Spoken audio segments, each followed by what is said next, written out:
Well, good evening and welcome. Can I have everybody's attention, please? My name's Jim Farrell. I'm the mayor of Federal Way. It's my pleasure and my honor to have you here. Thank you so much. You know, oftentimes when we have these public meetings, we wonder, are we going to have many people here? And this is exactly what we like to see. I want to let you know, as your mayor, and I've got my, I'm going to do introductions here in just a few moments, but one of the things that we have heard over the past, I've been mayor now about 2 years, just a month shy of 2 years, and one of the things we've been hearing is increased concern on this issue. And so that's why we're here today.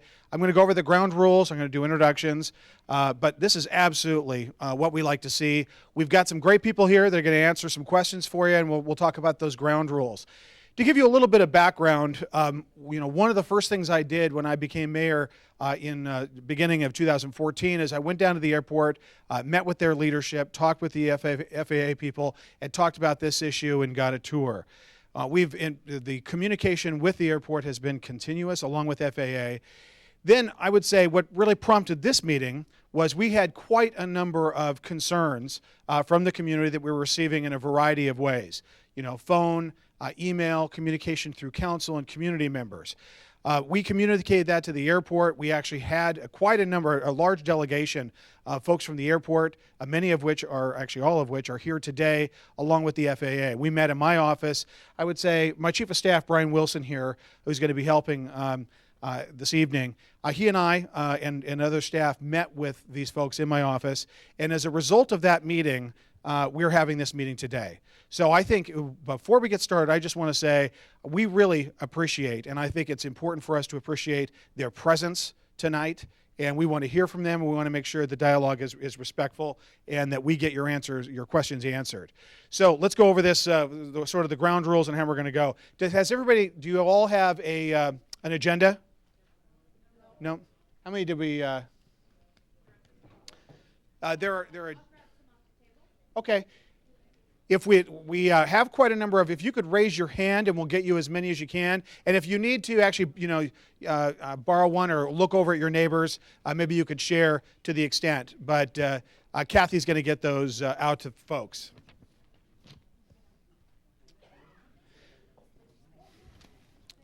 So we have the stations in the back. And when we're done with this meeting, the personnel from the airport and the FAA are going to go back to their stations. I got to get my readers out so I can actually read what's on the page. Sorry, hold on.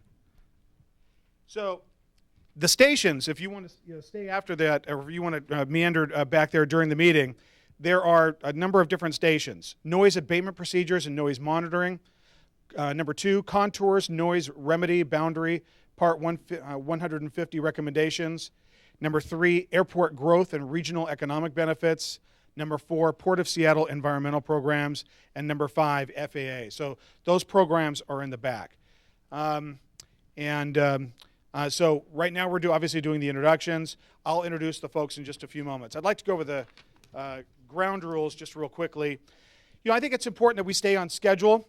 We need to be out of here at a particular time by about 8:30. So I will stop talking here pretty soon, I promise. I think it's important that all questions, comments, and opinions expressed in a courteous and respectful manner. I think we all know that. And I know that this is a highly charged, for some of us, for many of us, this is a highly charged, we understand that. But what we want to do, thank you, Judy. But what we want to do is make sure that you can get your point across and get your answer. And so I want to make sure that's accomplished. If you have any questions or comments that we can, in more detail, let us know, and we'll do that. We can always, once we have your email address, it's very important, you guys, very, very important. Before you leave tonight, if you have not written down your email address, make sure you get your email address on those yellow sheets, because we will keep you informed, and it's a great way to keep communication with us, because we need to hear from you. We want to hear about your experiences and obviously, speak candidly about that. We value participation and your presence. We want the exchange of ideas, and we want to listen and understand about what's going on. So, with the introductions, we've got our panel members here, and then I'm going to introduce also the other individuals that are here. We've got David Suomi, the Regional Administrator, the acting for FAA Northwest Mountain Region. We've got Todd C. Thomas, Manager of SeaTac Terminal Radar Approach Control. FAA Air Traffic Organization, and Stan Shepard, Manager, Airport Noise Programs, SeaTac International Airport. We also have, is Chris Ramirez here? Chris Ramirez, Operations Support Group Manager, FAA Air Traffic Organization, Western Service Center. Steve Carnes, Next Gen Special Projects Manager, FAA. Where's Steve? All right, thank you. Diane Fuller, Senior Advisor to Regional Administrator, FAA Northwest Mountain Region. All the way in the back, okay. We've already introduced Stan Shepard. Marco Milanese, and he is Community Relations Manager, Aviation Community Development, SeaTac Airport. Linda Stewart, Director, Community Partnerships, SeaTac International Airport. And we've met with Linda several times, and she's in the back of the room as well. And Linda Wolpa, Port of Seattle. Council members, I saw Council Member Bob Selski, Federal Way City Council Member Bob. Where are you, Bob? Thank you for being here. We've got our Deputy Mayor, Gene Burbidge. Do we have any other elected officials present? All right. So I've gone over the ground rules. I think at this time, we're pretty much, I think, time's at a premium. You probably saw the comment sheet that we want to limit, we want to try to limit comments to about a minute. If you need to finish your thought, we're not going to be draconian about it, but we've got a lot of people here, and we want to get to as many questions as we can, okay? So we'll have, we'll try to get moving on this as soon as possible. So we're going to hear from the presentations, the Port of Seattle and the FAA. So at this point, I will turn it over to David Swomo to provide our introduction. Go ahead, sir.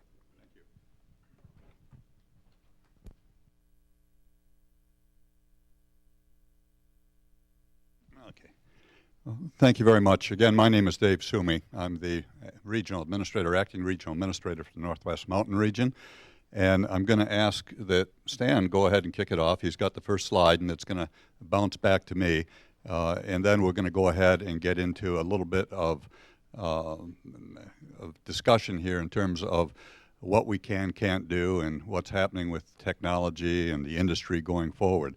But I certainly want to thank everyone for showing up tonight before we begin to come out and share your experiences, your views with what's happening so we can better understand. We're here to listen tonight and to try to seek that understanding. And thank you, Mayor Farrell, for your gracious hospitality in setting this up, your staff. We appreciate it very, very much. With that, Stan? Should be. We're here tonight to provide as much information as we can. No, it's not on. So it's not on? Oh, hold on, you guys. Okay. I heard this one was hot all the lines. Let's just give him that one.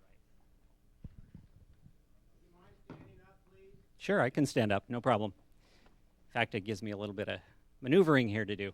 We're here to provide you a little bit of information. So I know we're going to present a lot of things to you. So if you have questions during the end, we would be glad to answer them for you. And we'll be out, like we said, at the stations. The staff and I will all be out there to be able to answer most of the questions that you have. Just to give you a little bit of perspective of the different agencies that are here tonight, we have the Port of Seattle, which is what I'm with, and we are the ones that actually operate the facilities at the airport. So the runways and the terminals, that sort of thing is what the Port of Seattle operates. We're the ones designated to provide the community outreach and the information on noise programs, where airplanes are flying, why they're flying there, that sort of thing. And we implement noise mitigation strategies, which I'm going to talk about here in just a little while. And then I'm actually turn it over to David here just one more time to go over the FAA's role. Yeah, thank you, Stan. Just to be clear, the FAA's role in all of this is that we are responsible for managing the national airspace system. Everything that moves in the air ultimately is under the control and with the responsibility of the FAA to have the safe and efficient operation in the airspace and to and from the airports. I want to mention airports because that's one of the factors that comes into giving us more or less flexibility depending upon the area, because we do operate a system of airports. And here, just for example, in this area, besides SeaTac Airport, which is one of the primary players, we also have to incorporate airspace from Renton Airport, from Payne Field, from Tacoma Narrows, from, there's one more, Boeing Field, yes, thank you. Drawing a mental block there.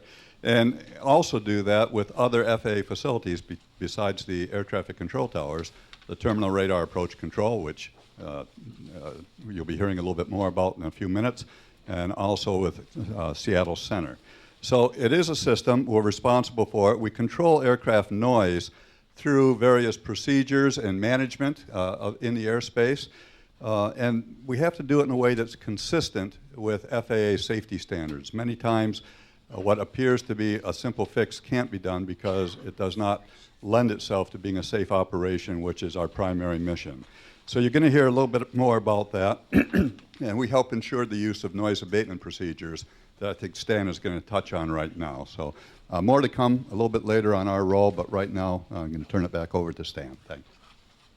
And this really is a team effort between the airport operator and the FAA when it comes to noise management and understanding the air traffic. So we operate what we call noise abatement procedures, and part of those are trying to keep aircraft within a corridor south of the airport. We have noise abatement procedures north of the airport, but today, since we're here at the Guesta Federal Way, we're focusing on the south end. And what those noise abatement procedures do is they keep aircraft within the narrow corridor on the departure until they reach 5 nautical miles south of the airport and at least 3,000 feet before making the turn. Just to give you a perspective of what Todd's team is dealing with in the air traffic control section, there's a lot of airplanes out there. And when we focus on SeaTac, we're looking at the blue and the red traffic out there. The blue is also mixed in of Boeing field traffic. That's a lot of traffic to manage on a daily basis, and to try to keep them all separated for safety and efficiency getting into and out of these airports. So they do a great job on managing that, and they're going to talk a little bit more about how they do that here in a second. The airport is responsible for what we call a Part 150 noise and land use compatibility study, and we just completed this in 2014. What that is through the Federal Aviation Administration regulation, Part 150 of that regulation, it gives us a detailed guide in how we can go about providing mitigation to the community and understanding the noise impacts to the community. It's typically a 5-year plan, and it's really a comprehensive evaluation of the noise environment, and then it gives us those recommendations on what we can mitigate on the ground for the impacts of the airport. We had a very robust public outreach program with the Part 150 project. We held 5 public workshops. There were several hundred people that attended those workshops along the way. We held a lot of briefings to all of the city councils on what was taking place with the Part 150, including coming out here to Federal Way. And we held as many numerous elected official briefings as was requested at the time. Now, through the Part 150, it requires us to evaluate noise at an airport through a very specific noise metric, which is called the day-night level, the DNL noise metric. That's a noise metric that gives us an annual average of all aircraft that fly in and out of the airport. So on a yearly basis, we know how many aircraft fly out and out of the airport, what aircraft type they are, where they're flying to, what engines are on that aircraft, that sort of thing. And they have some very robust computer models that'll generate some realistic noise models that gives us the impact on the ground. That also adds 10 dB. It's a penalty to the nighttime operations from 10 p.m. to 7 a.m. So in other words, it's kind of quiet during the nighttime hours. They put a penalty on that nighttime dB of 10 to make it just a little bit more realistic on the nighttime hours. So anything that's inside what they call the 65 DNL or higher, it's identified by the FAA as eligible for sound insulation programs. So what that looks like is a contour around the airport of all of the noise. It's kind of like an elevation contour. You've probably seen those before. This is just a noise contour with the same kind of concept. What I placed on this is in 1998 is an old contour for that year when we published the noise impacts for that year. It was very large, and that included what I put up here is the picture on the top right. It included a lot of those old 737s, which were extremely loud aircraft. So back in that time frame, what's that? Did I say 737s? Yeah, my mistake. I meant to say 727 up there. But that was the very, very loud aircraft at the time, and that was the predominant fleet mix for Alaska Airlines. A lot of the all of the 727s are now out of our fleet mix, and they've replaced those with the 737s. And what we see down on the bottom also is we're seeing a larger fleet mix coming into the airport now. So there's a lot of 777s and such that are coming in, and we're seeing a lot of those too. Based on the newer, quieter fleet at the airport, that contour has now shrunk. When we looked at the contour within the 2014 timeframe to the 2018 timeframe up there, it's a lot smaller than it ever was in the past because aircraft noise levels are getting quieter over the time. And that's based on technology. The Boeing and Airbus are making aircraft a lot quieter over time. So you can see where that extends out into the community there. So anywhere within that red line now, we have as eligible for sound mitigation programs. Sound insulation programs, they've been in place since 1985. We've insulated about 9,400 homes, about $300 million for that. We've done 246 condominiums, 8 Highline schools, spent a lot of money on sound mitigation around the airport. Noise monitoring, we have noise monitors on both sides of the airport, but again, since we're here, we wanted to make sure we understood what the noise monitoring was south of the airport. So we have quite a few noise monitors all the way down into the Twin Lakes area. Just to be clear what a noise monitor does, it really helps us give information to the community on what a noise level for really one specific event would be. It's not used to change those noise contours, and it's not really used to do anything with the sound insulation program. The FAA does not allow noise monitoring data to be used in that fashion, so it's more of an informational thing to a community. As we probably, as you may have heard, we've had a runway under construction. Our center runway had to go completely down to the ground and be rebuilt, so that was underway for the last few months. And we've got a few more weeks of work to get that back up and running, but we've had a little bit of different arrival and departure patterns coming into the airport, and you may have noticed a little bit different with that. So arrivals coming in are on the left side, and they are the red. You'll see they're coming into the eastern and westernmost runways, and then the departures are on the south end, all off of the easternmost runway. It's the longest runway, and Todd will give you a little bit more information on how that works here in just a minute. What's different today? So we have a few things that have happened throughout the years, giving us a little bit of understanding of what's different in the noise environment and the aviation environment. We have technologies. So it's GPS-based technology is what we call performance-based navigation. It's really a GPS-based navigation, and Todd's going to talk a little bit more about this too. So there's several different components of that, and he's got some slides to show you that. The main thing that's really happening, and I want to drive this home, if there's one thing you want to hear right now, is that we have a lot more operations at that airport. So there's a lot of demand on the airport.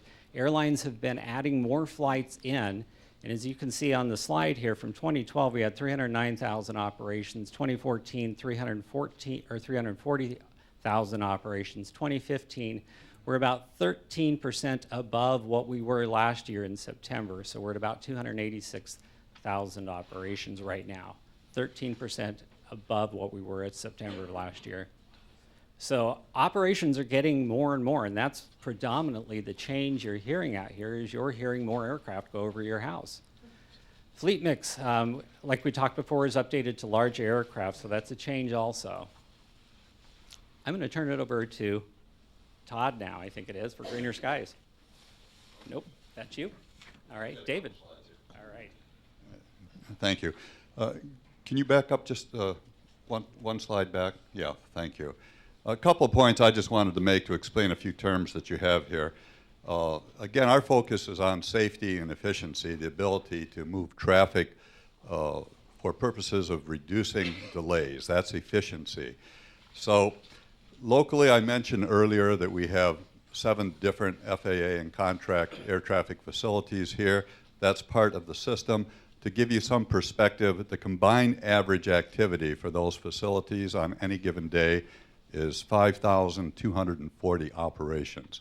A lot of activity that has to be moved along. Again, we only move flight paths for purposes of safety or efficiency, as I defined it, and that is for reducing delays in the system. We do not move noise, and I'm sure some people can appreciate this, we do not move noise from one neighborhood to another. We just simply can't do that. We have the established paths that are the result of very robust environmental reviews that we've gone through. The last time that we did it for the entire airspace system around here was in 1990 when we set up the four corner post. And that was done with a very robust review that included communities and users and a lot of public meetings before it was finalized with a record of decision. You'll hear a little bit more about that later in the presentation. Stan mentioned about the tremendous increase in SeaTac airport operations. There's no doubt about it. There's a lot of activity there. In the last 3 years, the air traffic has gone up over 21% in 3 years' time.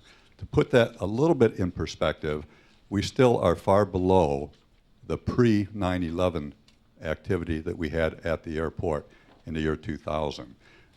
But the fleet mix has changed. We have more turbojet aircraft versus turboprop now too. So I just wanted to give some context to that. The next slide, please. Greener skies. I know you've been hearing a lot about greener skies. I just want to make sure that everyone knows exactly what it is and how it might affect air traffic.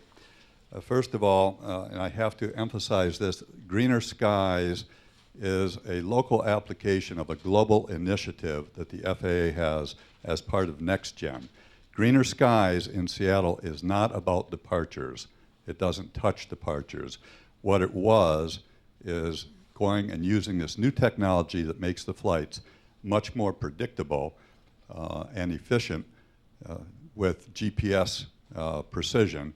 What it is putting those flights in and allowing us to utilize some other types of technology. One of them is what we call an optimized profile descent, which has some tremendous benefits in terms of reducing noise on approach. And that is that rather than stair-stepping the aircraft down as we traditionally have done and having them level off every 2,000 or 4,000 feet and then having to add copious amounts of power, high power settings on the aircraft, flying level until the next step down, we now have the ability with optimized profile descents to basically put the aircraft into a flight idle glide starting anywhere from 25 to 30 miles away from the airport and follow this very precise path down to the runway. It's very efficient in terms of the way we handle traffic. It reduces dramatically the amount of carbon emissions that the users are putting into the air. About 22,000 metric tons a year is projected when we start flying those routes just from Alaska Airlines alone. So how does it affect Federal Way and Browns Point? It doesn't because they are arrivals and the departures are the same departures that we have been using, although significantly more of them since 1990. One other thing, flight path versus flight procedures. There seems to be some misunderstanding sometimes in terms in these two terms. You've heard me say with greener skies, for example, that we've added new procedures, and we're going to continue to add new procedures. I want to emphasize, though, a change in a procedure doesn't necessarily mean, and for most parts in Seattle does not mean, that the aircraft is changing its flight path or the track over the ground. It just means that they're following the route with different types of technology, giving them different types of abilities. So that's a little bit about some of the terms associated with greener skies, what it does do, what it doesn't do. Greener skies is in fact an arrival and approach procedure. It is not a departure procedure. So if your issue is with departures, you know, I still want to hear about it, but I want to make sure that everyone understands it is not because of anything we're doing with greener skies. So with that, I'm going to go ahead and turn the the microphone back over to Todd, who's going to tell us a little bit more about an overview of our flight procedures in the Seattle area and sharing that with you for understanding purposes. Thank you, David. Again, my name is Todd Thomas. I'm the manager of the Terminal Radar Approach Control here at Seattle. We provide air traffic services for all the airports, from just north of Arlington to south of Olympia, from Hoods Canal to the foothills of the Cascades. We manage all of that with our facility. Our facility is located in Burien. That's what we do. Okay. And up to 15,000 feet, if I didn't mention that. This evening I'll be speaking about the departures off SeaTac in a south flow and the arrivals to SeaTac in a north flow as they pertain to the city of Federal Way. I'll touch on the procedures and technology such as greener skies and how those changes affected air traffic. I'll try to clear the air on what changes have actually occurred. And I want to make a couple of corrections already on something that Stan said. Was he was talking about the noise with the construction, that flight patterns changed. They did not change. The assignment of runway, the final that they flew, changed. Okay? They still came straight in, but the number of airplanes that landed on the outboard runway or departed on the inboard runway, that changed. But the flight patterns around Federal Way or around the city or Seattle or anywhere did not change. Okay? I want to correct something that David mentioned about greener skies. Okay? He talked about that they start 25, 30 miles out. We're up to 100 miles out now. The aircraft start down around Portland when they're inbound. We cleared them, the Seattle Center and Route Center out at Auburn clears them for the approach, and they start down on this glide, this idle thrust glide, okay? But they don't fly it all the way to the ground. We're not there yet. And I'll talk about that with some of the slide presentations of how that's working. Mm-hmm. Okay. Let me just go to the next slide here. I'll go back to one of Stan's. See. Okay. It explained a little bit about north flow and south flow. The depiction on the left, the red, that is north flow. That's arrivals. We call it north flow. They're arriving from the south but landing north, and we're taking off north. That's what I refer to north flow. The depiction on the right is south flow. That's where we're departing to the south, and traffic is arriving from the north and landing south. We are 70% south flow throughout the year. The rest of the time, we are north flow. The majority of north flow comes with nice weather. So the majority of north flow is July and August. Okay? Not what you want to hear, I'm sure, but that's what it is, okay? What decides the flow is weather. Particularly, it is the wind decides. And that's when we have the majority of north wind is July and August. All right, let's talk about the departures. We'll talk about the blue lines here. As you can see, the percentage, we'll talk about the percentage in which direction they go. Every departure, every jet departure off of SeaTac that departs south touches Federal Way. Okay, and I'll get into detail of where that actually happens. But every jet departure touches Federal Way, the city of Federal Way. Okay. The percentages, when you look at the blue and what goes to the west, okay, we pulled the day's worth of traffic this last October 30th, and there were 395 jet departures. All jet aircraft depart straight out to a common fix located 5 nautical miles south of the airport, which is real close to 272nd Street. To explain that, okay? And they begin their turn on a departure procedure. Except southeastbound aircraft. They start their turn at 11 nautical miles, roughly wild waves. Okay? That's where they start their turn in the southeast. Unless otherwise directed by ATC. In other words, we can turn them early. But we can't turn them earlier than the 5 nautical miles or the 3,000 feet. And when you see that, and you can see it when you look at it, the departures to the southeast fan out. Okay? We typically do that because we have a lot of flights, especially turboprops, that go to Portland. They go straight out to Portland, and we'll have a jet that chases behind them. If that's southeastbound, we'll turn them early to turn them away from the props so we can keep them climbing. All right, we counted how many jets went each direction to give you an idea of that. Aircraft that turn to the right and go northwestbound to Alaska, 10% of the jets. Aircraft that turn the right proceed westbound before they turn southbound. They go down either to Hawaii, they go to the Orient, or they go to the Bay Area. That's 17%. Aircraft that turn to the southeast, that's our greatest route. That's 40%. Okay? Aircraft that turn to the left and go eastbound, that's 32%. Aircraft that turn east then go north to Europe or polar routes, 1%. All right. In October, when we looked at it, 106 jets turned to the west and overfly Federal Way. That was 27%. The change in 2010, it was 83, and it was 21% of the traffic. So the traffic, that route is growing up and down the coast. All right, let's talk about the arrivals depiction on the left there. The amount of arrivals that arrive from the northwest is just like they go out, 10% that come in from Alaska area. Aircraft from the southwest, 50%. It's much greater that come in from the southwest than go out to the west. The reason for that is all that 40% that go out to the southeast, they don't come back in that way. A percentage of them come in from the southwest. Increases that. The rest of the aircraft come from the east. The 40% come from the east.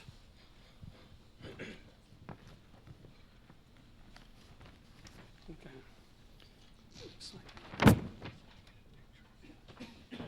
All right, I'm going to talk about the departures. These are some radar tracks over the city. And I'm talking about the westbound departures. But keep in mind, I'm not showing the southeast or the eastbound departures. But what I talk about the west, the jets do the same that when they turn to the east. The same points they turn, the same altitudes. They're just a mirror image on the east side. Okay? So here's a sampling of radar tracks of aircraft northwestbound or westbound that are on 3 standard instrument departures. 2 of the departures are RNAVs. 1 is a legacy or heading to join. They're flying fixed to Vegas using ground-based equipment. Okay. That's what we have out there, but even if the aircraft is flying a ground-based or a legacy type departure route, they can be using their RNAV equipment, their GBS equipment. Over 95% of all the jets that we work in and out of SeaTac have that equipment on board. They're capable of flying that. There are a lot of different types of equipment. Okay, it's all GPS. RNAV was basically the start of it. We have PBN, which is a performance-based navigation. It's still RNAV, but it's RNAV on steroids to describe it better. Okay, it's much more precise. And then there's different levels of that as far as the precision. Okay, we'll go to this. This is one of the misconceptions is because they fly the RNAV that it is much more precise than the old legacies. When we go back, you see the difference between the westbound and the eastbound. We do not have an RNAV SID to the east. I say SID, Standard Instrument Departure. I'm sorry for using the acronyms. What we have is it's a radar vector SID. They hit 5 miles, 272nd, and they turn eastbound on a 070 heading. Okay? And that varies on performance. It varies on their climb rate, their speed. So you get a much wider swath there. Where when they're using the RNAV to the west, it's a much narrower band, but it's still spread out comparatively when I show you what let me see what I'm thinking. When I show you the newer performance-based structure, what it looks like and how tight a parameter that is. Okay. All right, so we're talking about this. This is where they enter up by 272nd, and they turn to the west. Here's a look at it. When you look at it from taking a vertical slice of it, what it looks like, what the aircraft climb at. If you notice, to the left side of these paths, you start to see some of them level out. Okay. All departures off Seattle that fly to the west or northwest are stopped at 8,000. I'm sorry, are stopped at 7,000. Let me correct that. The departures are restricted to 7,000 feet, so the arrivals inbound are descending to 8,000 to separate the traffic. All right. We'll take a look at this. When we ran all that data, here's what we have. Of course, they turn out of 3,000 at 272nd. In the turn, as they're climbing and turning, roughly about as they cross 304th Street, they're climbing out of 4,800. By the time they're leaving the western boundary of the city limits, they're out of 6,000. Okay, climbing to 7,000. Okay, they don't stop at 7,000 unless there's an arrival there. They're restricted off the airport to 7,000, but air traffic control, if there's nobody there, they climb them before they ever reach it. And I got some percentages on that for you. Let me see. The number of departures that leveled off year to date this year was 24.7 departures. This summer, it was only 21% actually leveled off. All the traffic continued to climb. Now, what we're showing you here is just an average. Some of them get right up there at 7,000 before they even get to the western boundary.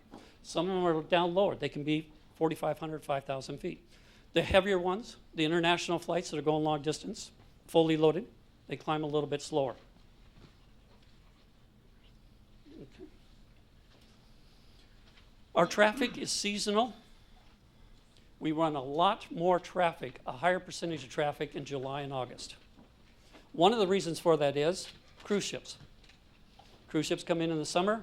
A lot more traffic comes in the summer to support the cruise ships. Nothing we have control over. That's just where it comes from. All right.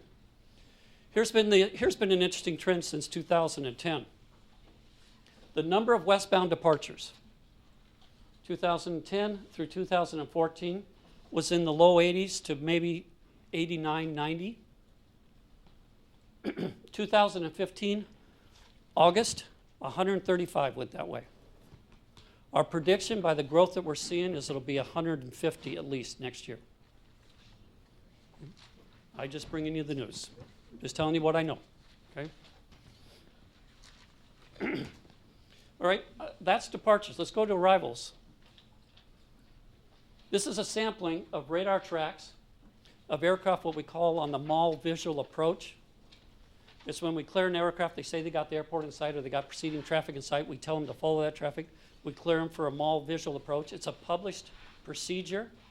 They have to turn final over or south of the mall at or above 3,000, the SeaTac Mall, Commons Mall. I'm dating myself. All right. Some of these tracks are their own. They're cut loose on their own to fly it. Some of it is ours. We're vectoring them to follow somebody. We're vectoring them to beat somebody. Yes? You said they have to turn south of the mall? Over or south of the mall at or above 3,000. Why is that a rule? It's been a rule for... So that's like turning over the main population before they're turning. Okay. But that was a decision that was made back in 1990. What? I'm sorry, what? Oh, yeah, I know. Okay. We're going to get into questions and comments here in just a second. We're a little bit over our time. Okay. We're hearing a lot of technical stuff. It really doesn't apply. We want to know what kind of changes we're going to get to get some resolution so our property values don't continue to decrease. With all of this, Right? Okay.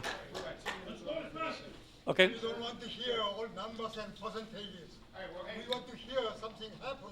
You know, what's going on. Not yet, not yet, Okay. not yet. We'll get there in just a second, you guys. Go ahead. David talked a little bit about optimized profile descents. Here's a sampling of the optimized profile descents. The blue is the optimized profile descent. The red is a traditional, or where we step them down. Air traffic control, descend and maintain, descend and maintain. There's a misunderstanding that the new optimized approach that is coming will be lower. It's not so, it's higher. Okay? And actually, the descent profile is higher. But the area you concerned with is basically below 5,000 to 3,000. That's where they're in the realm of federal way. All right. If they're on a traditional, that variance could be up to 2,000 feet, somewhere between Wild Waves and the mall. It could be 2,000 feet traditional. With the optimized, between that same area, it's about 500 feet. They don't vary. It's more predictable. Somebody said. All right. The yellow track here is the RMP approach. Both straight in and not from the southwest. What you see from the southwest, I wish I'd done a better picture, but it's a curved approach. It's an RF, radius to fix. And what it does is it's for the aircraft that come out of the northwest. You ask about the change. When we start running these, that was a misconception that was put out in the Mirror back in August. We are not running these yet. We're running the optimum or the optimized profile descent to this approach, but we're not running this approach yet. We were authorized in April to do it, but because the runway closed in May, we didn't. I chose not to. I've got 6 subject matter experts that are trained to do this out of 47 controllers. What is RNP? RNP is GPS. It's RNAV. Yes. And it's RNAV on steroids. It's a much more precise piece of equipment. Okay. So that'll be the path when we start running them. Okay, I need to speed this up a little bit. Yeah, Todd, we're about 10 minutes over. Okay. So, and this slide, you'll find it in the room in here. You'll find depictions of this. It'll show the difference between the RNP approach and the MAL visual that we run. It will move traffic. This is just a pie I can explain later. We're not running them yet. We start the training Monday. The training goes through December, where the controllers get trained to start using this. Just because they're trained doesn't mean they'll run them. It'll be light traffic, it'll be good weather, they'll work their way into it. It's a gradual thing that we'll get to. So, is it flying in? Is that what that slide shows, is flying in, right? Yes. Okay. Yes. Todd, Right. could you repeat that question? What did he just ask? Oh, was that slide showing it's flying in? I Yes, just want- that's an it's approach, that's an arrival. arrival, that what I was showing them. All right. Yes.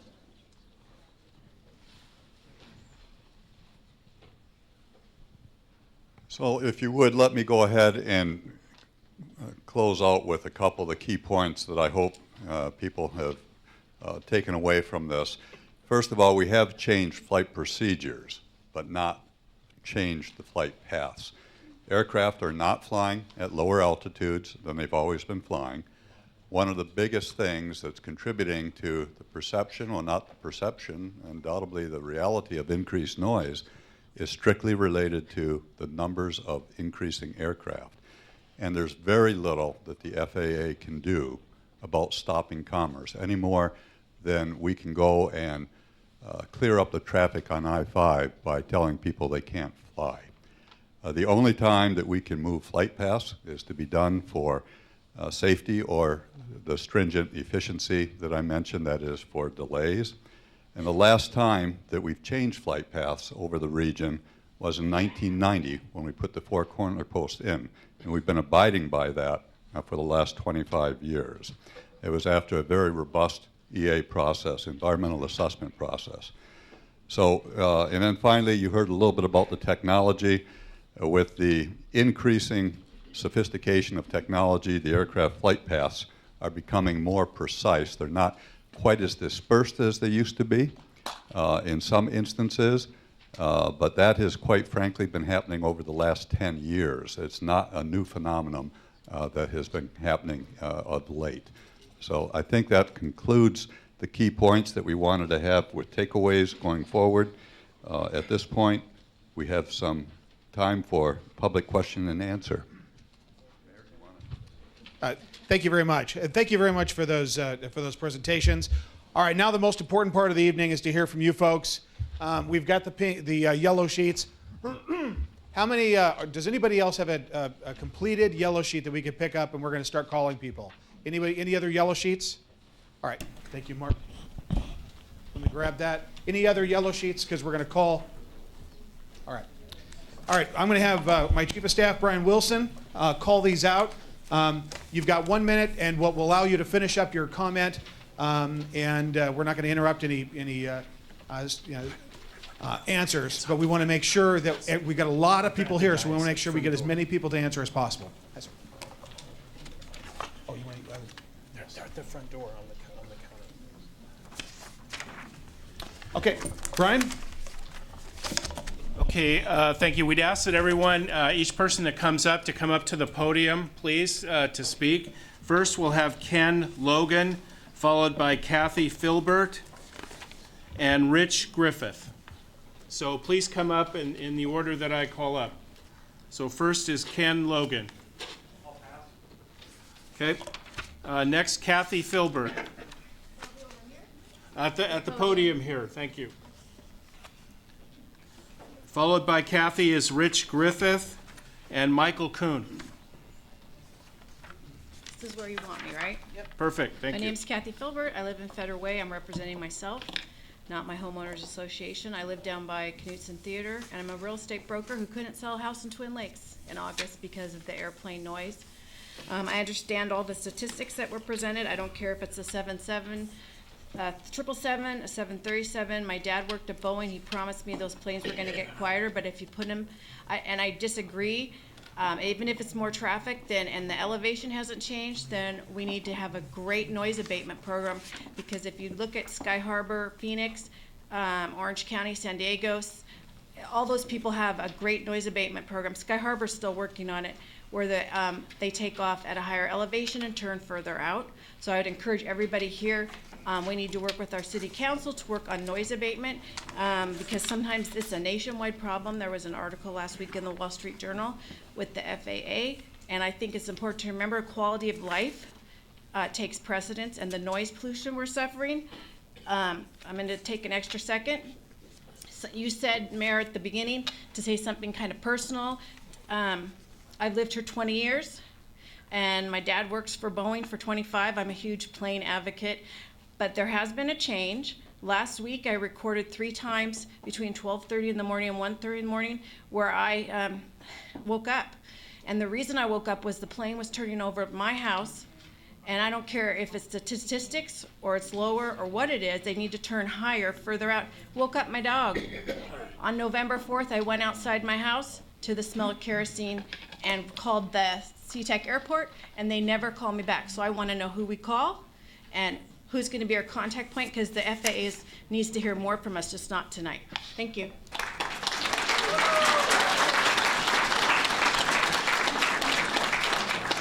Okay, next is Rich Griffith, followed by Michael Kuhn, and then Chun Lin. Rich Griffith, Browns Point. We believe in sharing the load. And if you could share the load with this noise, it would be a big help on these southern departure right-hand turns. You say it's 5 miles, why can't you ratchet the time and the distance that you make the right-hand turns? If you go out 5 miles one week, go out 7 miles the next week, 9 miles until unlimited, and then start all over again, then we're sharing the noise. Thank you. Next is Michael Kuhn, followed by Chin Lin, and then Robert Blix. Yes, I believe that the major problem here is that the FAA switched to a GPS system. I believe it happened about 6 months ago.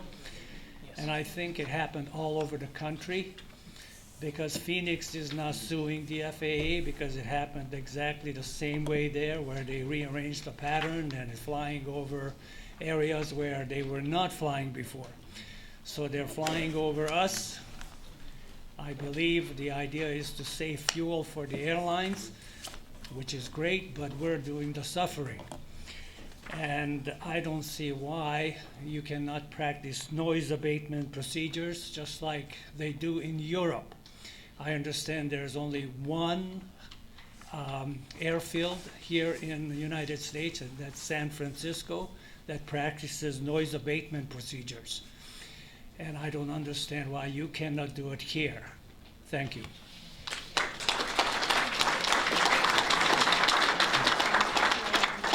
Hi, my name is Chung Lin. I live in Marine Hills. I bought the house last year and moved in earlier this year. And then I noticed that during the summertime that the airplane flies directly over my house, or between my house and my neighbor's house, just straight shot, as you know, almost led in by a laser guided system. Or it is that, and that's why to me, when I saw that you said the GPS on story, that just worried me a little bit more, just because because my house is pretty much lined up with the third runway. It will fly right over my house. If it's guided like what you show, it'll probably be right over my house every single time it lands.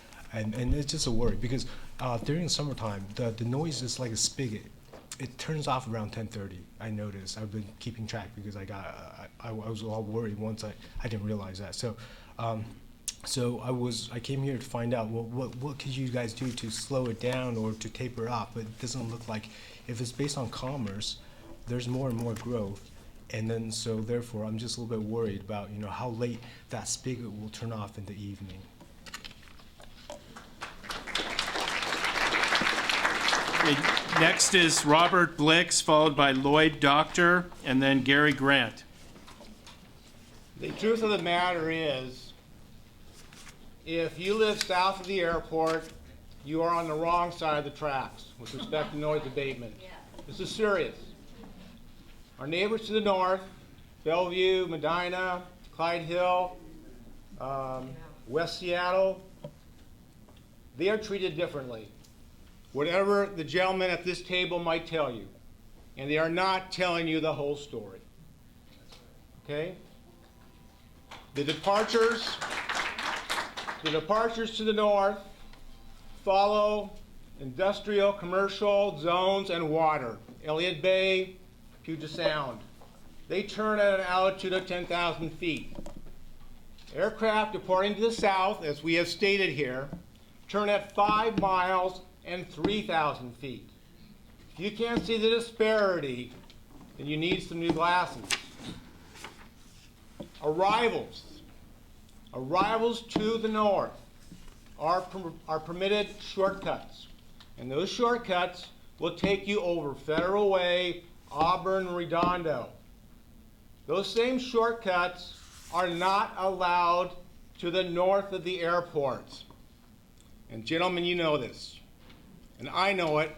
I have over 35 years of aviation experience in the United States and overseas. The whole story is not being told. And the FAA can make a difference.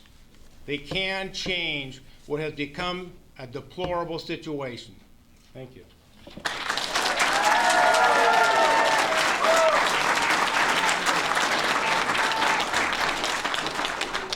My name is Lloyd Doctor. I'm from Browns Point, and I was the Federal Way representative when the four-post plan was put into place, and SeaTac had their Part 150 program. And for about 2 years, I participated in that, and I also was involved with an 11th Circuit Court lawsuit to try to prevent the FAA implementing the four-post plan. I can tell you, these are all nice people, but they're basically committed to doing nothing. They'll use safety. They'll use a thousand different, they'll tell you about these precision approaches. They're all bad for you. They're just concentrating traffic over a few people's homes. So if you really want change, you have to go back to what went wrong in 1990. And that's when we changed from the original turn system, which was just like it is to the east. The original turn was an altitude-based turn with a lot of radar vectors.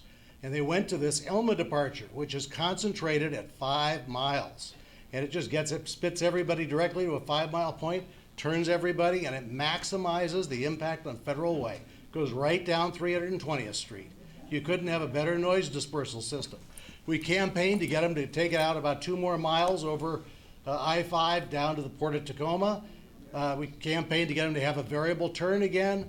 All of this, the FAA was even enthusiastic at one point, but they decided it was just easier to do nothing. And I can tell you, they're committed to do nothing. And unless the city, as an institution, gets involved, nothing will ever happen.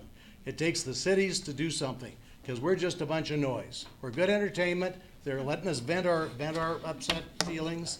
But when this is over, that's pretty much what's going to happen. So good luck, City of Federal Way.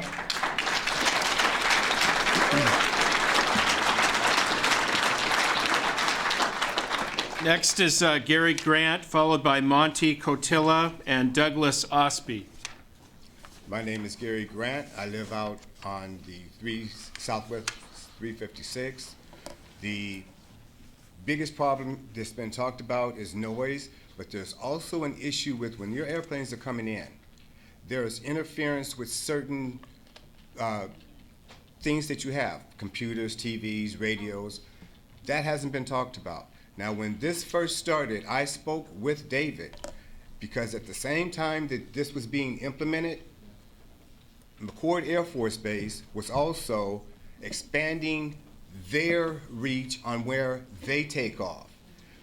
In my neighborhood, those airplanes are coming right over our head in intervals with your airplanes landing and taking off. That was not broached, that was not touched, and when I brought it to the attention of the FAA, they said they do not regulate military. That was a whole separate issue. When I brought it up to the officials in the city of Federal Way, it was, we're going to look into it and we're going to get back to you. They still haven't done it. This is another perfect example of why this city should have an independent citizens oversight committee.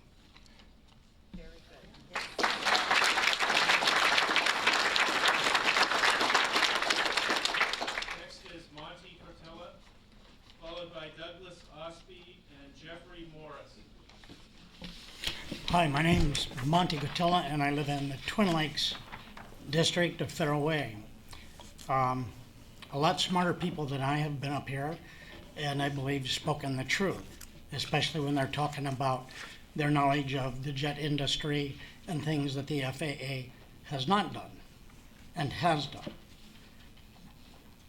Earlier this evening, I spoke to some of the members, and I said, I hope something good comes out of this meeting. And I said, you know, the Word of God says hope doesn't disappoint. And I hope I'm not disappointed in the FAA and what comes out of this meeting. Right now, from what I heard, I would probably say, shame on the FAA. You need to listen to your people, represent the people, and do the right thing. Thank you.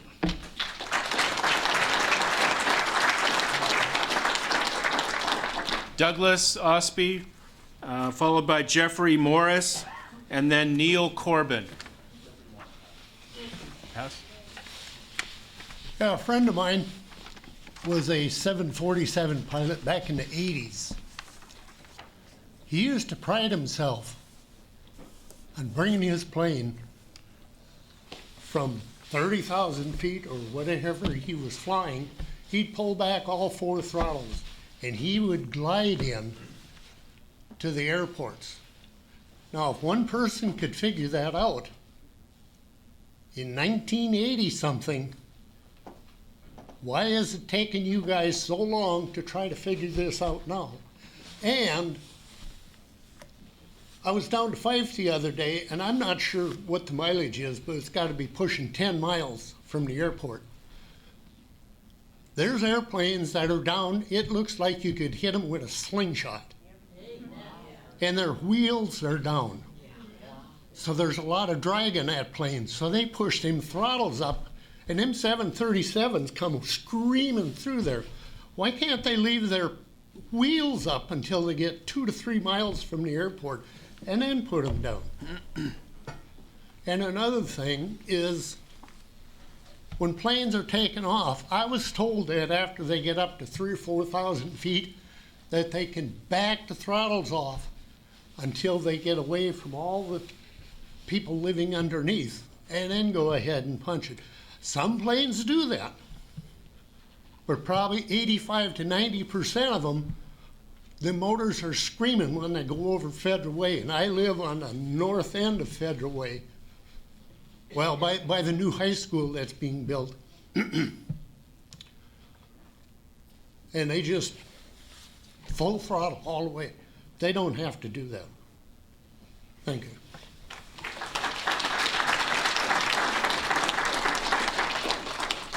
Next is Neil Corbin, followed by Art Farrenby. Is that correct? My name is Neil Corbin. We've lived in the Twin Lakes area for over 20 years. We've endured the noise, but in the last 6 months, it's got horrible. But basically, our friend, Bill Brower, who lives in Marine Hills, he can't sleep at night during the summer months with the windows open. he goes to bed with earplugs. The noise is so traumatic. His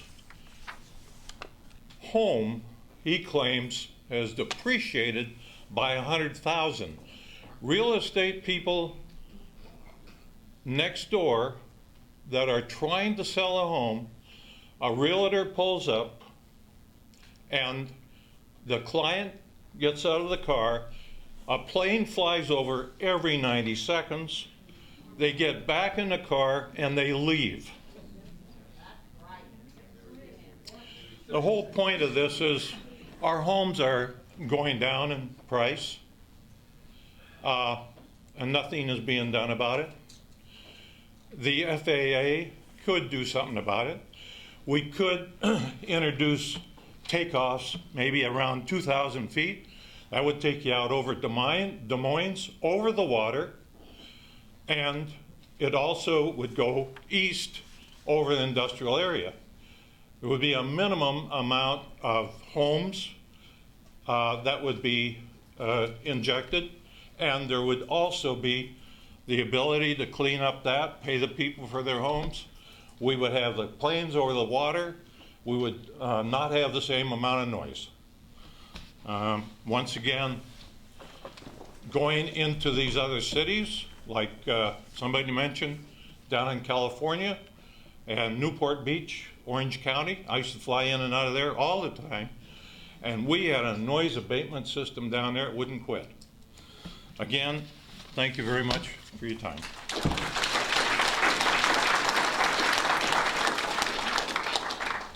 Next is Art. Is that Ferenby? What's the last name? F-E, I can't really read. Feckenby? Art?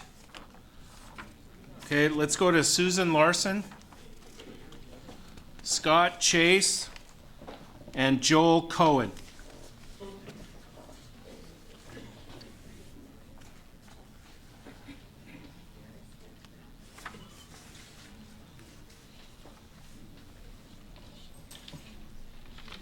I'm Susan Larson. I've lived in Federal Way in Marine Hills for 25 years, almost at the corner of South 300th and 8th Avenue South. In 1990, when we bought the house, I asked the real estate agent how often the planes went by, and they said, oh, every 3 or 4 days. I did live under the flight path of the Renton Airport. Well, there's no, that's putt-putts.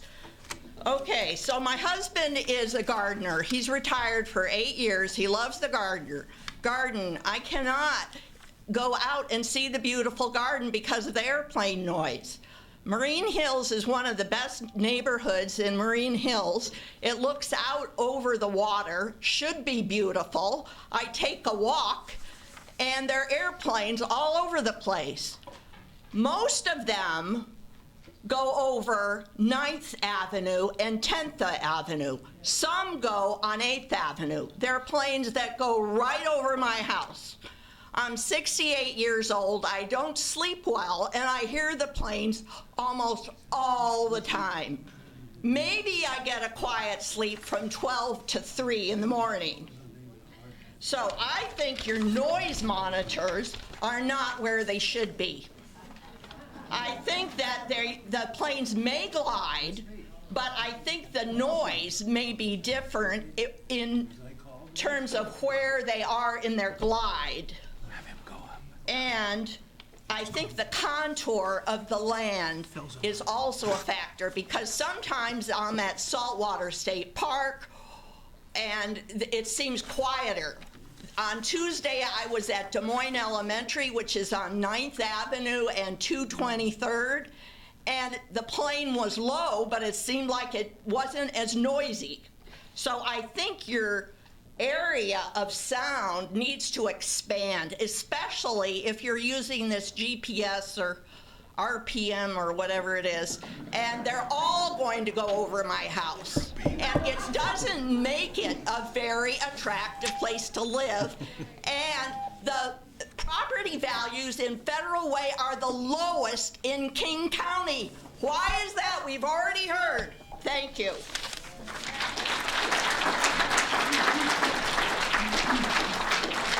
Okay, next, I had just destroyed his name, but it's Art Felsenberg. Yeah, good evening. Art Felsenberg, Twin Lakes. I worked at Boeing in the mid-'60s. We did engine testing in North Boeing Field. Guess what? The people up at Beacon Hill shut us down. We had to move to Renton. Then from Renton, we had to move to Tulalip. And Tulalip, we moved to Boardman, Oregon, because of local pressure on the Boeing company. I worked at Boeing 37 years, 16 years in flight test, so I know all this technical data you're talking about. I would like you to know that Phoenix is suing the FAA because of noise over a pretty ritzy area. And I feel that Federal Way should sue the FAA also, because there's no reason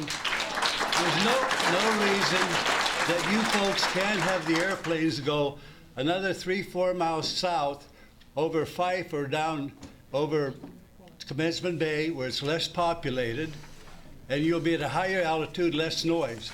And by the way, there's an airplane that comes by, probably a cargo, 747, older style engines, old 90s, JT90s, 2-4 in the morning.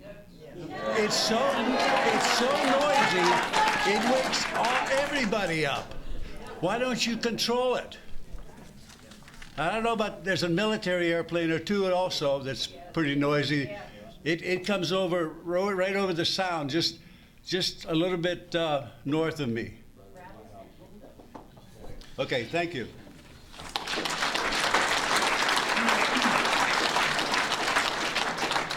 Next is Scott Chase, followed by Joel Cohen and Jeff Cox.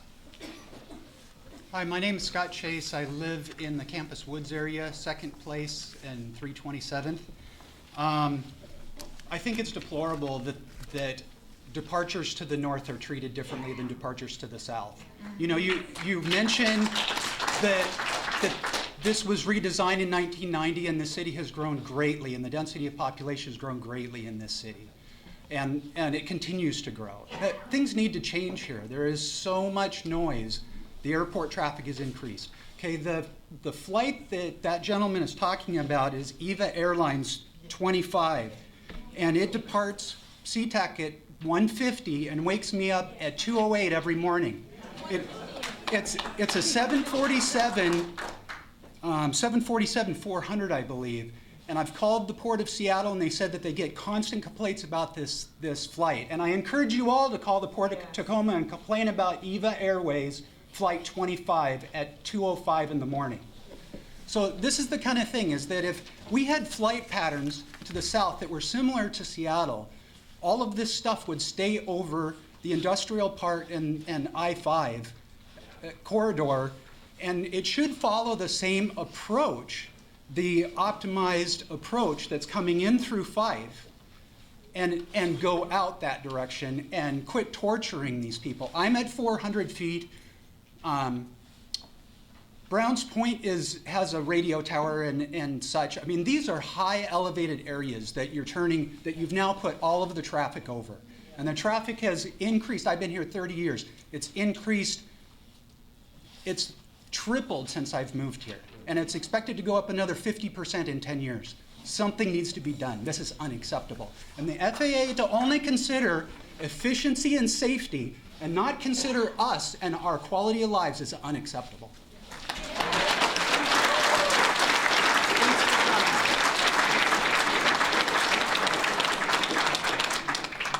Next is Joel Cohen. Is Joel here? Jeff Cox, followed by Susan Evans and Chris Moser. Yes, I want to thank, by the way, Jim Farrell for setting this up. I want to speak both for myself and my father, who's in a nursing home in Twin Lakes. He joined the Civil Aeronautics Association in 1959, retired as a regional director of the Federal Aviation Administration. And this summer he asked me, he goes, Jeff, where did all these airplanes come from? My sister, who's an air traffic controller, asked me the same question this summer. My brother-in-law, also an air traffic controller, asked me the question this summer. But most particularly, my two corgis started asking the question every single day. It's apparent to me that something's changed. And you've given your explanation. I don't know that you've diagnosed the problems yet, and I suspect that there needs to be a little bit more work to determine it. It did, however, start happening about 6 months ago. And I will note that for the South End, the two largest jurisdictions in the South End that are affected, both Pierce County and the city of Tacoma, both of which have federal lobbying delegations, weren't included as part of the participation effort in the EIS. And for Federal Way, they need to be able to join with their larger jurisdictions in the area to participate. Now, you had the Tulalip tribe was involved. You had the Colvilles were invited to participate. But Tacoma was never invited to participate. Pierce County wasn't invited to participate. And both of those jurisdictions, as well as Federal Way, needed to be involved so that they could help look at this. They have got the professional staff to look at this from the standpoint of the local people. And I think your system basically failed, and at least from a public outreach standpoint. So number one, I think it needs to be revisited from that standpoint. Number two, you've got some sort of a problem going on because you sit out there and these planes are lower, and I've just witnessed that myself. And I just strongly encourage you to go back and revisit this. Thank you.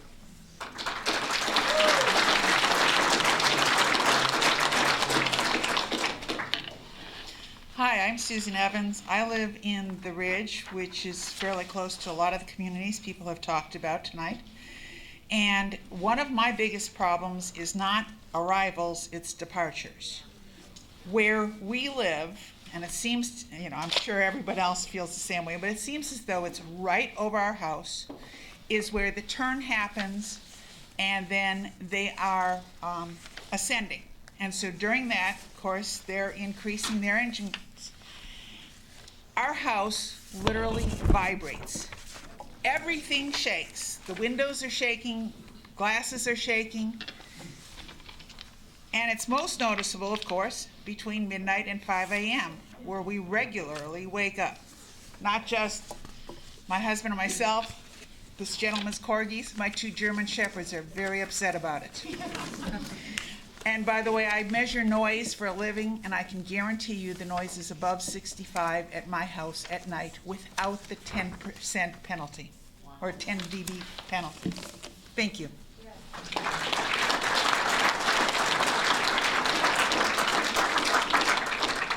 Next is Chris Moser, followed by Bill and Karen Felt, and Britt Oleg. Hi, I'm Chris Moser. I live in Federal Way. We moved in a couple years ago. We live down by the water. Thanks for all the statistics, guys. Appreciate it. I don't really care about any of those statistics. What I care about is it's very noisy. I haven't heard anybody bring this up. Do you guys remember your physics classes? Sound amplifies over water. So I just want to let you guys know you're not as quiet as you think you are. It's much louder.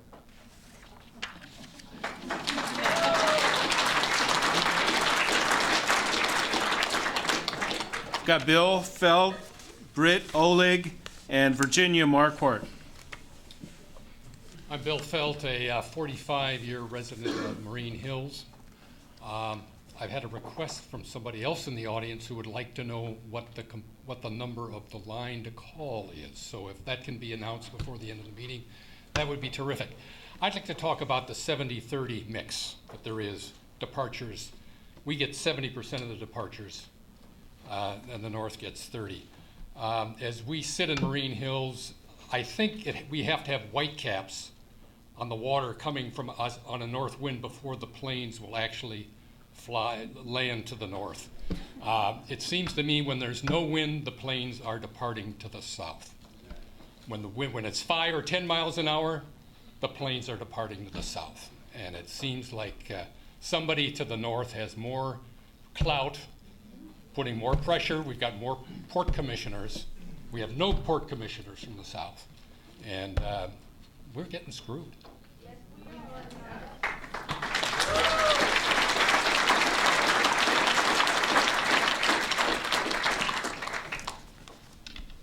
I'm Britt Olick, and I live directly below one of those thick blue lines in your previous graphic. I live in Upper Browns Point. I want to thank the mayor of Federal Way for having this meeting. I really appreciate it. And thank you for the Port of Seattle folks and FAA for being here. I have to say I'm a little disappointed because obviously there's a problem. This is probably just a small percentage of the people who are bothered by the noise. And yet your key points say that nothing has changed. So there's a discrepancy there. Obviously something has changed. I personally have noticed it since about July.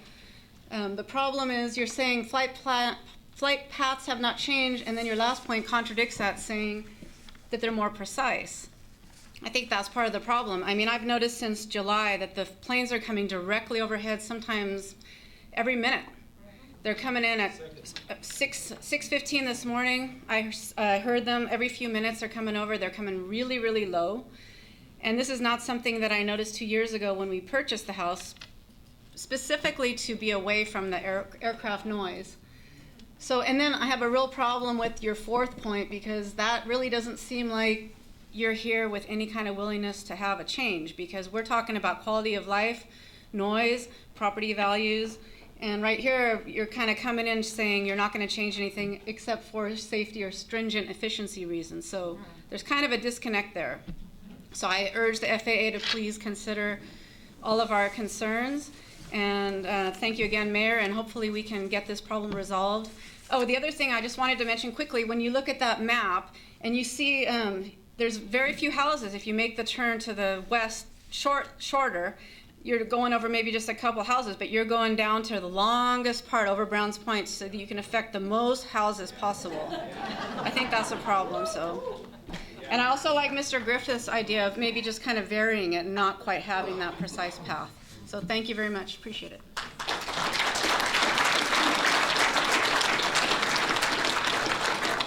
Next is Virginia Marquardt, followed by Harry Larson and Peter No. Hello, I'm Virginia Marquardt. I live on 22nd Avenue South, and the 38 million visitors that came to Seattle flew right over my house, every single one of them. My problem is that my husband was an SR-71 mission planner. I've lived on Kadena Air Force Base and Beale Air Force Base, and I'm very used to loud airplanes.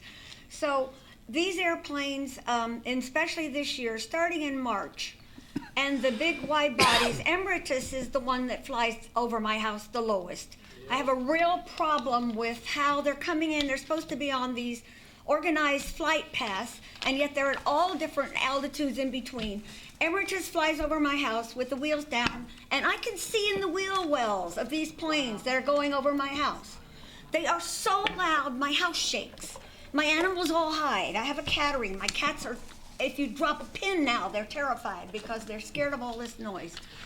So I don't know, you can say that that they're getting quieter. I understand all this technical stuff, but the problem is I've been there 22 years. It's never been like this, and I'm very, very concerned about how low they are. I've called the FAA, and they said, well, they couldn't possibly have been too low because they were on a glided path in.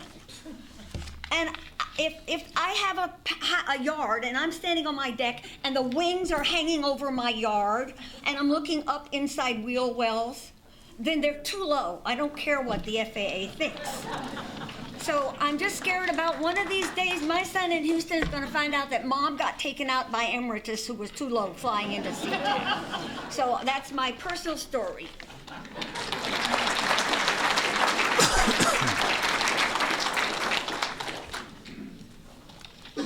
My name is Harry Larson. My wife talked about 20 minutes ago, gave her point of view. She thinks the airplanes are flying directly over our house. I disagree. I think they're only about 2 blocks away. I'd like to know the name of the representative of the Port of Seattle. Is he here? And your name, sir? Dan Shepard. Okay. And I'd also like to know, before this meeting ends, if there are any lawyers in the audience. Our property value is affected by the high noise. I live at 8th Avenue South and 300th, and it's an area called Marine Hills. It was one of the nicest neighborhoods in all of Federal Way, built in the 60s. But we don't seem to have any clout anymore. We're an aging population, but I think things are about to change. I'm estimating that even for a moderate income home, their property value has decreased by at least $50,000, and a high-end home has probably decreased by about $125,000. I think it's time we organize, we get law on our side, and we sue the Port of Seattle. They're making tons of money with all these extra flights, don't you know? And where is that money going? It's not benefiting us. We're getting the benefit of the noise, but not of the profits. And I think money talks. And I think it's time for the people of Federal Way to get together, and I will be among the first to sign my name on the line saying I will join in a class action suit against the port, the FAA, and anyone else responsible for this noise. I'm fed up.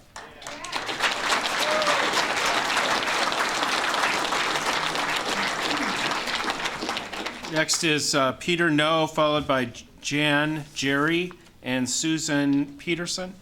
Hi, my name is Peter No. I am living in Federal Way more than 40 years. Also, I am Vietnam War veterans. I served in 1970 at Vietnam War. 5 years ago, I moved to Marine Hills Way. But I didn't know at the time that much airplane noise. So we couldn't stand that leaving that place. So I tried to sell my house by internet quietly. There's 2 buyers there. Then they come and sitting down, then listen to the airplane noise. They reject it. The one guy next day signed the contract buying my home. Then next day he come here, no, I don't want to buy because of that airplane noise. That situation happened. Why we, especially Marine Hills residents, suffering that economically and physically and emotionally? Why we suffering while Port of Seattle and the airplane companies making tons of money? I urging you, you have to insulate windows, triple thermal windows, all Marine Hills Way homes, and compensate that. I urging you that. Thank you.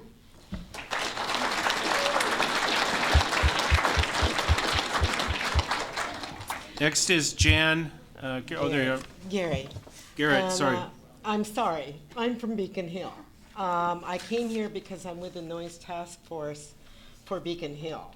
And a lot of things have been happening. We are now involved as a Noise Task Force with the city of New York, Boston, Phoenix, and San Francisco.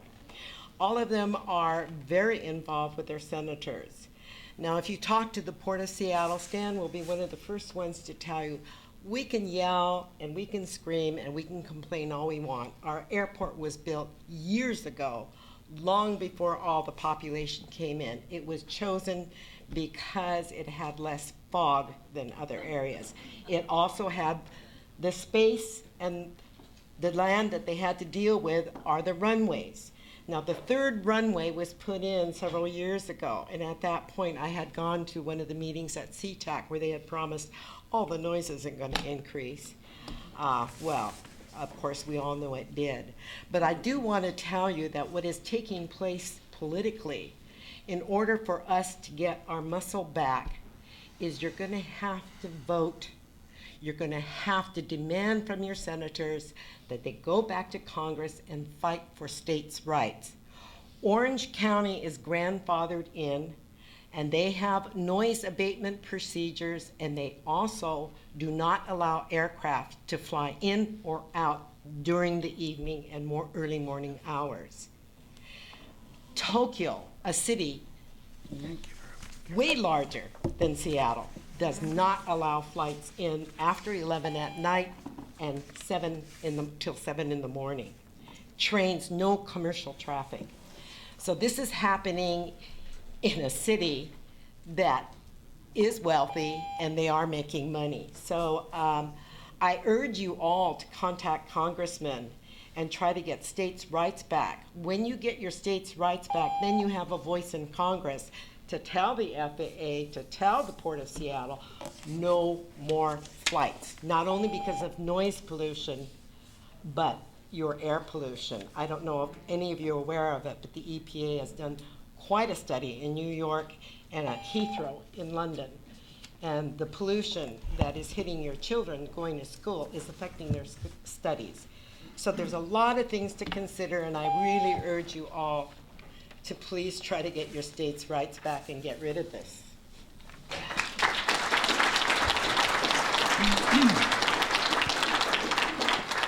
Okay, I have one more sheet. If there is anyone else who'd like to comment, please bring forward a sheet, and that's Susan Peters.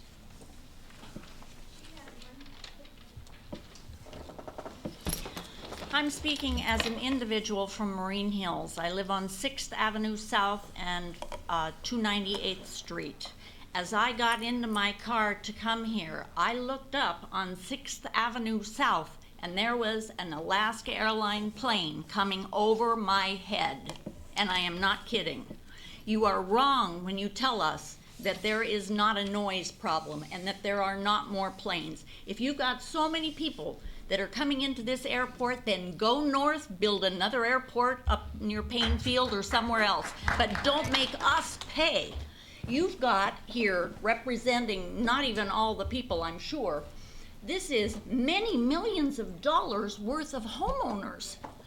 Federal Way, Mayor Jim Farrell, you need to back us, because if you don't have this tax base, what will the city do? That's why we're here. We organized this meeting for you. I pay plenty of taxes. I shouldn't have to put up with constant noise. I can't stand in my front yard and have a conversation with neighbors. I can't be on my deck and have dinner with friends. My TV, every time a plane comes in to land, pixelates the screen. Now I pay $80 a month for my gosh darn cable TV. Are you willing to pick that up? Of course you're not. This is ridiculous that you make all of us put up with this all in the name of the gosh darn Port of Seattle. It's not worth it to ruin the quality of all of these people's lives. Thank you.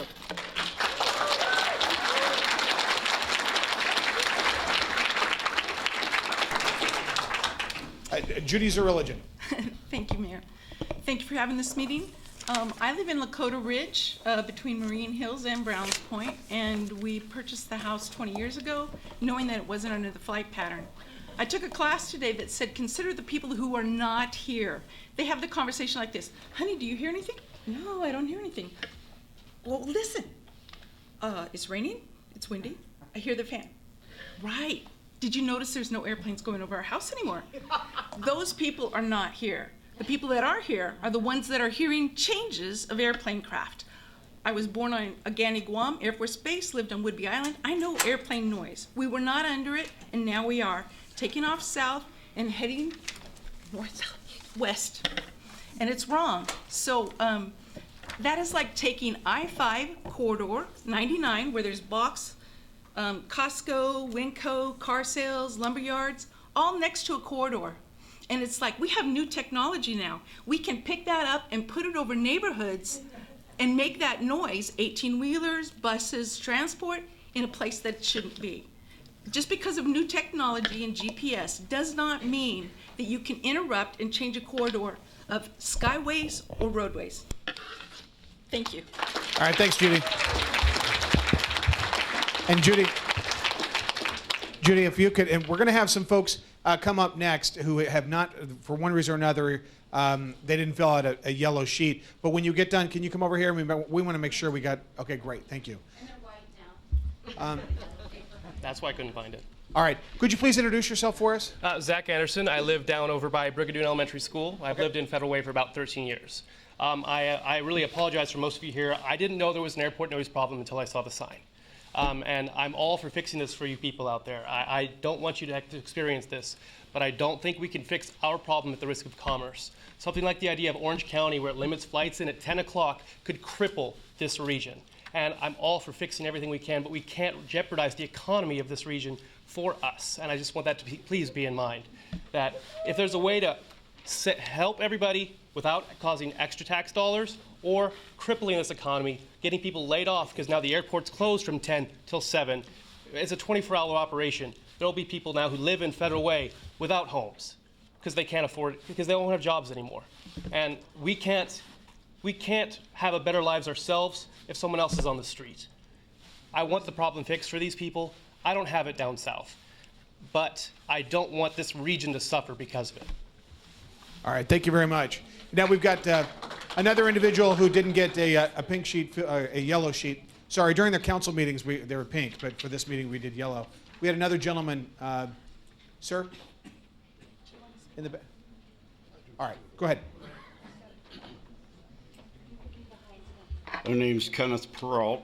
Live in Twin Lakes area. Yeah, we get hammered by both the commercial and military, and seriously, those McCord jets that are coming in, big cargo containers, whatever they are. I could throw a rock and hit them, seriously. But the odd thing about those is that they will make sharp turns where they can be yet almost a mile south of where I live, and then others will go way on past. I'm sure they're hitting well up into the upper north end of Federal Way, and they'll make their turns. It's unbelievable. That's just the big military planes that come in as well. But I did have a concern about Moses Lake. I remember years ago, they always talked about Moses Lake was going to be a huge replacement for SeaTac, that they were going to build a commercial international port up there. I don't know anything about it. I never hear anything more about it. Is it dead? Are they going to do something up there? Well, one of the things we're going to do, I'm going to talk about follow-up to we're going to get answers to all these questions. I'm going to talk about that as soon as we get done. All right, we've got one more. Brian? I've got John Hall.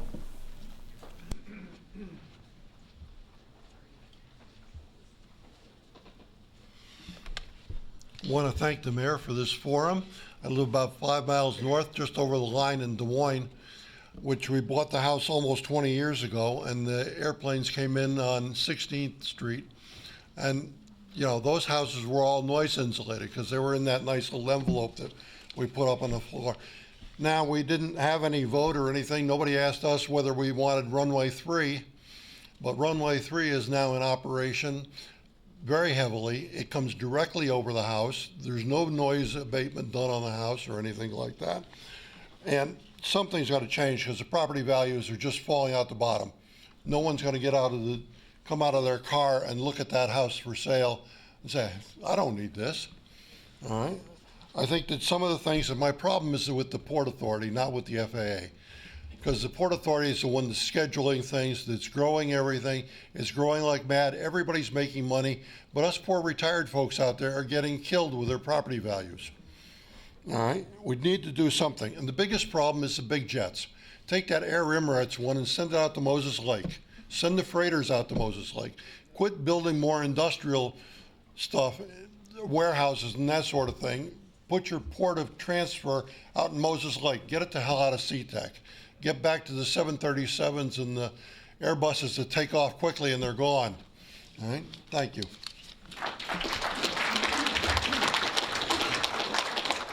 All right, when we started this evening, I said we're going to try to keep it on time. We're 10 minutes past when we said this meeting was going to end, but we wanted to make sure we heard from each and every one of you. A couple things.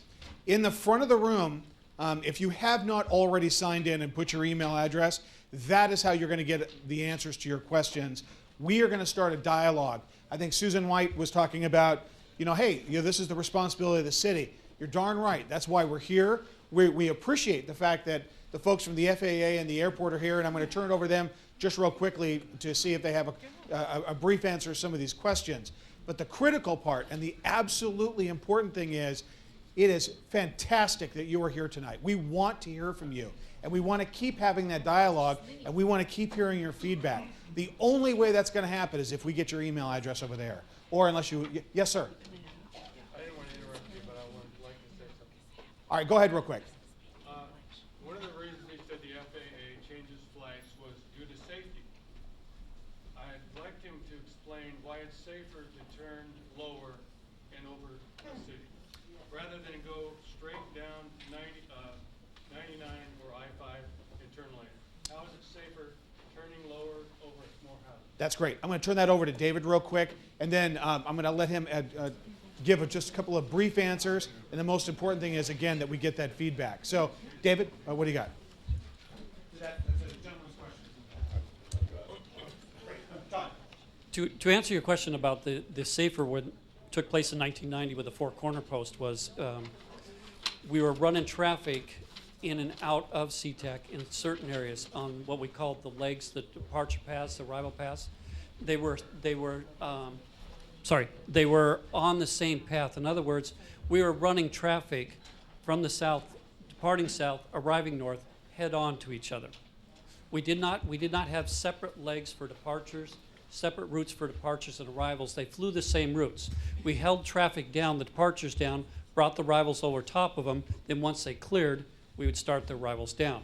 That's why we separated everything out, went to the four corner post, was to have separate routes for departures versus arrivals. So we got away from the head-on issue that we had. You know, I just have to challenge the truthfulness of your answer. I have an instrument rating. I own an airplane. Okay. I participated in at the time it was the four-post plan. I forgot exactly what you call it. But what happened was routes that had been dispersed that resulted in traffic going farther south, expanding on radar vectors, got concentrated. And we all got really angry and sued you guys. And the port acted really angry but never did anything. And then, you know, we end up back here again. We just have the same problem, and this precise navigation is intensifying what was really a bad outcome. You could do what you do going east, going west. You could do what you do on the north end going west. You just have to go a couple miles farther to the port, or even just fan the traffic out. And I think I don't know why you guys can't respond to that. You do it on every other departure. It's only the west that you've got this very linear traffic flow. And before you answer that, next time I can hand the microphone over, my IT guy just said that the folks watching on TV aren't going to be able to hear that. This is going to be replayed. So I can hand you a microphone. We've only got a couple more ability to do that, but thank you very much for that. Go ahead, Todd.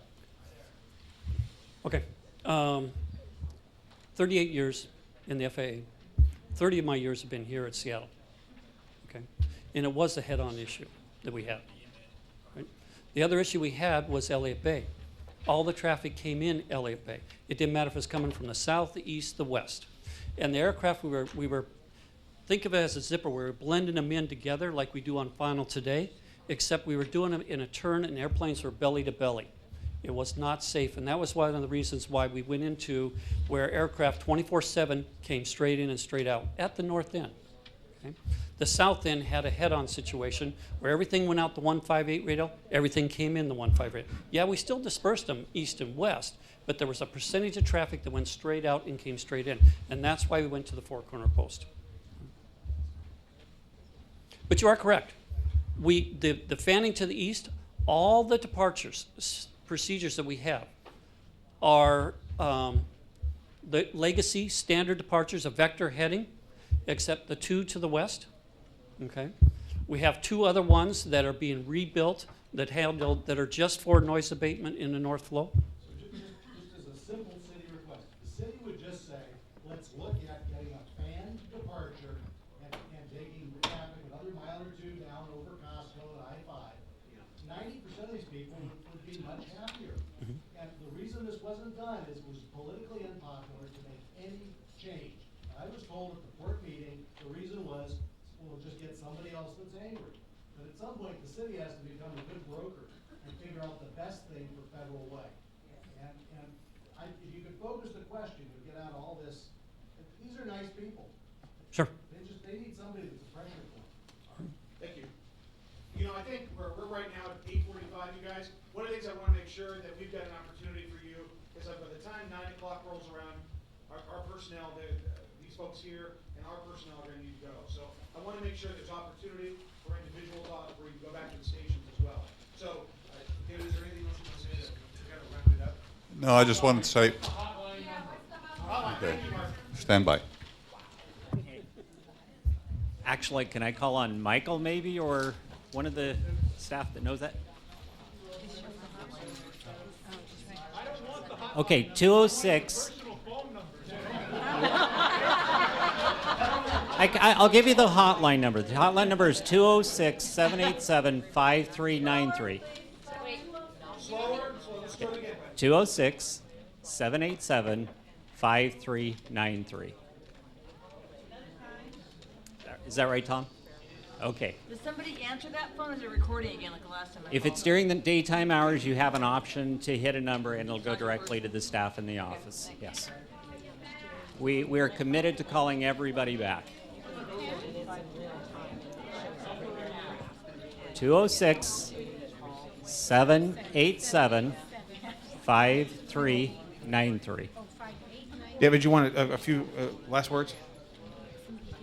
I just want to say thank you for sharing your comments with us. We've taken copious notes on many of these, and while I can't say that we're going to answer every individual question, there are a lot of trends that I think we can group together that will answer those questions or give a response to it. So thank you for taking the time, and make sure you leave your email address as the mayor suggested. Thank you for coming, everybody. Linda Stewart's number, the director of the Ports Community Partnerships, is 206-787-7983. 7983. 787. All right. You guys, thank you so much for coming. Make sure we've got your email addresses, okay? Have a nice evening, and thank you.